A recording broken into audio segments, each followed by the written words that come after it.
Ever wondered why we have moments when we are drinking a glass of water and it seems like we can't quench our thirst?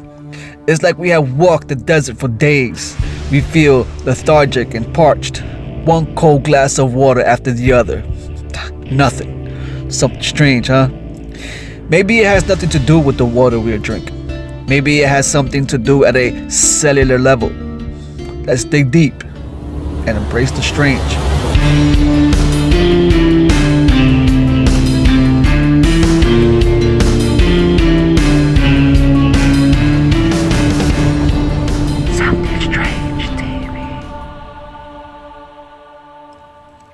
Something strange about water. It seems like day by day this world is looking more and more artificial. Eating food-like products containing empty calories. It's safe to say that they're feeding us lies. Living on this planet is becoming more expensive. I can buy a meal at a fast food restaurant for about $5 to $6, but a fresh and organic vegetable and fruit juice, that would cost me $10. Compared to the past, people are looking older and tired. Doctors telling their patients they need to eat healthier and exercise. Oh, and they always have that magic pill, don't they? They have the authority to lead us down the path of healthy living, but it doesn't appear that way. It's the opposite. If we don't comply, then we are the irresponsible ones. These are doctors. We are told that they have been through many years of medical school. They know better. They hold that receipt, that diploma stating they have completed X amount of years. They are superior now. Yes, healthy eating is key, but they never mention hydration. Which leads me to the 8 glasses of water dogma. It is thought that it was highly influenced by Dr. Frederick J. Stair. Interestingly, Dr. Stair, who was a professor at nutrition and the head of the Department of Nutrition at Harvard School of Public Health, he was a notable friend to the industries, notorious for his outspoken support for food additives and water fluoridation. He also had ties to the tobacco industry and was highly supportive of the sugar industry, saying high sugar diet wouldn't cause any harm, as if. The 8 glasses of water myth stems from a 1945 study and a recommendation by the Food and Nutrition Board of the National Research Council, which recommended 2.5 liters of water for most adults. They, however, pointed out that most of this quantity is contained in prepared foods. It's possible that people interpreted this to mean 2.5 liters of water. Or the corporations take advantage of that information and manipulated it. Because this advice was repeated again in 1948 without a scientific backing. Now, let's ask ourselves the million-dollar question. Who would benefit from such dogma? Nestle, who makes billions yearly, was hit by the California State Water Resources Control Board, who issued a 37-page report on December 20th, 2017, warning Nestle Waters North America to stop messing with the water flowing from Strawberry Creek in San Bernardino County. After a 20-month investigation prompted by complaints that the company was diverting water it could not claim, using unreasonable amounts, injuring public trust resources, and misreporting water use to the tune of millions of gallons a year, the state authority told Nestle to lay off or prove that the use is legal. While Nestle may be able to claim a valid basis of right to some water in Strawberry Canyon, a significant portion of the water currently diverted by Nestle appears to be diverted without a valid basis of right. The company is using 7 times more water than is permitted.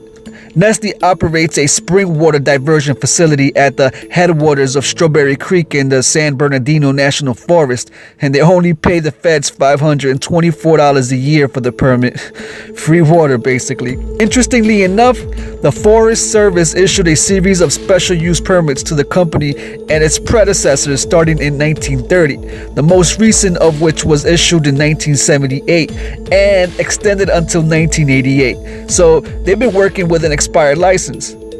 This global food conglomerate, Nestle, also is in battle with critics in tiny Osceola Township, Michigan, where residents complain the Swiss company's water extraction techniques are ruining the environment. I'm sure you heard about FLINT. The residents of Michigan towns since the middle 20th century have photos documenting changes in the Twin Creek River since Nestle began pumping water in the region in the early 2000s for its Ice Mountain brand of bottled water. If you look here, it's not the same creek anymore. It would only make sense to push such belief when billions of dollars are being made from this dogma. See, let's understand that thirst isn't just a dry mouth. It's also cellular dehydration. A lot of people are dehydrated and don't realize it. We are drinking pure water, but the fluid in our body, it's not pure water. It's fluid containing minerals and a lot of other stuff needed for bodily function.